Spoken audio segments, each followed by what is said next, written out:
એક બુલડોઝરનો અસહ્ય ઘા અને મીનાબેન અને તેમના જેવા કેટલાયની આંખ સામે તેમની આખી દુનિયા વિખરાઈ ગઈ. આ ખાલી એક સિમેન્ટ કે ઈંટનું માળખું ના હતું, પણ એક માળો હતો જે દાદાએ બનાવ્યો હતો.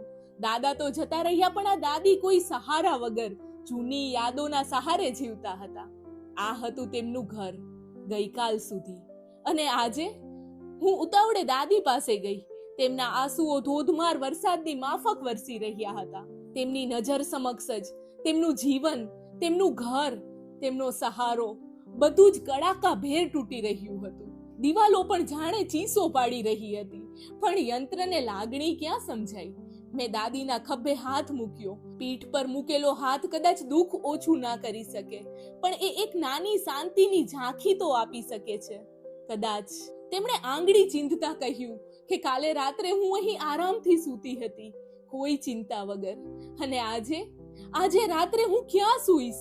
તારા દાદાએ મારા માટે આ બનાવ્યું હતું.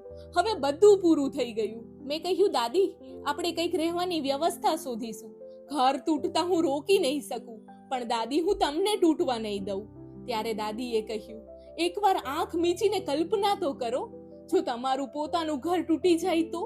એ ઘર જ્યાં તમારા પરિવારની યાદો હોય, એ ઘર જ્યાં તમે બાળપણ વિતાવ્યું હોય, એ ઘર જે બુઢાપાનો સહારો હોય, જ્યાં તમે છેલ્લા શ્વાસ વિચારી રાખ્યા હોય, એ જ ઘર જો કોઈ ગર્જના ભરી મશીન તોડી નાખે તો?